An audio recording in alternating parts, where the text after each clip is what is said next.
all-purpose in the white cap, all-purpose in with a shot as well. They come to the top of the lane now, and Tiny Storm's game on the lead. Been around a racetrack all my life. My family's always been involved. My uncle was the comptroller of the fairgrounds. My dad was a racing official. My mother, Miss Elsie, was a long-time switchboard operator at the fairgrounds. Both my mom and dad became institutions out there. I've been working there about 30 years. I'm not an institution, but I probably belong in one. I've been a hot walker, a jockey agent, a deliverer of racing forms, custodian of the jocks room for a couple of seasons at Jefferson Downs, and for a brief time I was assistant director of racing at a small Florida track.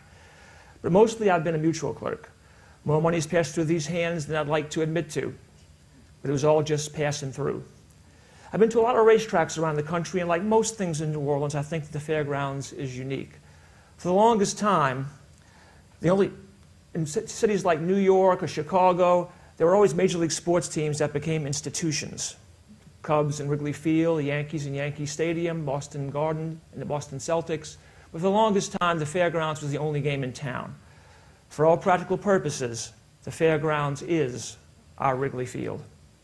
And everybody knows somebody who's connected to the racetrack in New Orleans. In New Orleans, there are not 6 degrees of separation from the fairgrounds. There are no degrees of separation from the fairgrounds. The track is a romantic tableau in the midst of a more sterile world. The horses, the spectacle, the larceny, perceived or real, the dreams, the money. When the fairgrounds burned down, you can bet me that if grown men didn't cry, then their souls were hurt. I know this because they told me. The track is a place where you can wrap yourself in the cocoon of maturity. It's an adult pursuit, Monopoly with real money, a 3D parlor game with you as the pawn, a video game where you try to fend off the monster of mortality. Jimmy Breslin, a longtime columnist at a New York newspaper, once said while talking about a ringer scandal at a New York track that if there wasn't a scandal in horse racing every once in a while, then you couldn't have horse racing. Because everybody's looking for an edge, looking for a tip, looking for a long shot. If everyone thought that horse racing was as predictable as the rest of life seems to be, nobody would come. Now, I've learned something working behind these windows all these years. People don't come to the track to win money. No, they come for the action. The romance is just thrown in for good measure. The romance is a Catholic priest whenever he uses the automatic teller machine, she makes the sign of the cross on the screen. The romance is a member of the board of directors going into the kitchen to admonish the concession people because they're putting too much mustard on the sandwiches. The romance is Family Day when security won't let Santa Claus into the track because he doesn't have a Louisiana State Racing Commission badge. Just human foible across the board.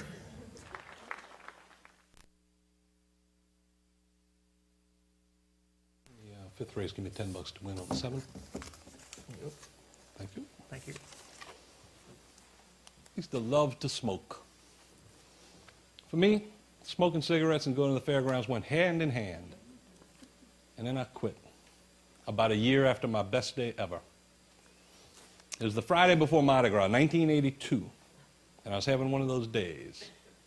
I blew through my money before the end of the 4th race, and back in those days, there weren't any ATMs out there. And the guys I hung around with, and this includes myself, were not in the habit of lending money just because somebody had a hunch. And I had a hell of a hunch. I had noticed that this horse was running in the 9th race. She was a maiden. She'd never won a race before. But I'd seen her run before and close really well on some very fast horses. And I thought to myself, this is a pretty long race. And if there's a good price on this horse, we could really make some money. And it didn't matter because I wasn't just broke. I was fairgrounds broke. Nothing to do but head out through the parking lot, walking along, and I noticed this Eldorado pull in. Only noticed because it was kind of late to be getting there. They parked up ahead of me, and I'm walking toward them. I see as I'm walking along, these guys start getting out, and I get a little closer and looking at these guys and dressed up, having a good time. And I noticed when I get close enough that one of the guys is Phil Harris. I don't know if you remember Phil Harris. One of the last big band leaders and a partier extraordinaire. We get up, I'm walking along, they get out. Phil Harris was maybe, I think, the second guy to be Bacchus. I figured it's a Friday before Carnival, maybe there's a Bacchus reunion or something like that. Anyway, I'm walking along, they're walking toward me, going inside. And as we get even with each other, I'll look over my shoulder and say, "Hey, Mr. Harris, you left your lights on." And Phil Harris, the Phil Harris, who Frank Sinatra said Phil Harris isn't allowed to die until the government finds a safe place to bury his liver. That Phil Harris reaches into his pocket, palms me a bill, and says, "That's all right, kid. They're automatic." I waited till he walked off, looked at what he gave me. It was a $20 bill. And Andrew Jackson practically looked at me and said, "Kid, we are back in business."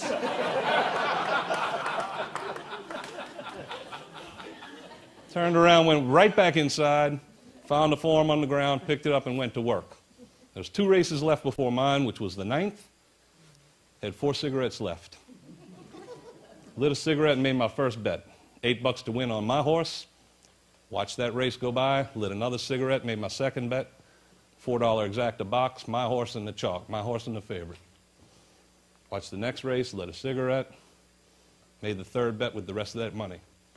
$4 exacta straight, my horse, the chalk, and the second favorite. Lit my last cigarette when they came out of the gate. Turned around, started walking out, figured I'd be that much closer to the parking lot when the race was over. Listened to the call on the PA. Well, you know what happened. My horse, then the chalk, then the second favorite. I won all 3 of those bets. I don't even remember how much it was. But follow along, and you can add it up.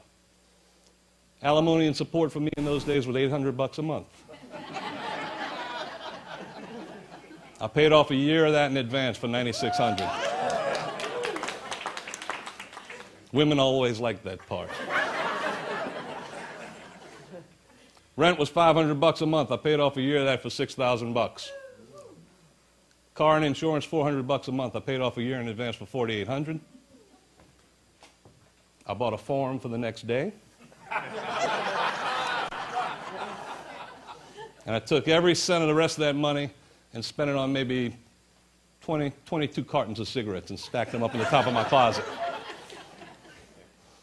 You know, the thing I think I felt best about was the cigarettes. But after I smoked the last one, I never bought another one. It's the story. It's the romance. And if you think it has to be big money to be a story, let me tell you this one. What $5 can get you at the track. There's a little guy who used to bet with us. His name was Smokey. He was in his 70s. I found out later he used to work at the Circle Food Store, they told me, and they called him Checkerboard down there. So that's the racetrack. You got guys with nicknames who have nicknames.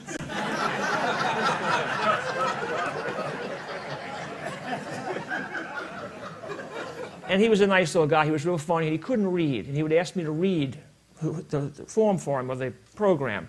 He'd always ask me, "Who's A-Bear riding?" And I would tell him, and he'd say, "I'll dance at your wedding." Well, one day he came up to me, he says, "Man," he says, "I'm running out of money." He says, "Listen," he says, "if I give you my watch, will you give me $5, and when I come out, I'll get it back from you." So this sounds like a racetrack story, but this never happens. So it just tickled me so much. I said, "Sure, Smokey, give me your watch, I'll give you $5. You get it next week." So I gave him the $5. He gave me the watch. He walked off. I looked at the watch. It didn't work. So that just added to it. So the next week, here he comes. I said, "Smokey, I got your watch." He said, "Oh, yeah, I know. I'll be back in a minute." So he came back, gave me the $5. I gave him the watch. He strapped it on. He looked at it. He says, "Hey, it doesn't work." And I said, "Yeah, I know. It didn't work when you gave it to me." And he says, "Yeah, I know. But I was hoping you'd get it fixed."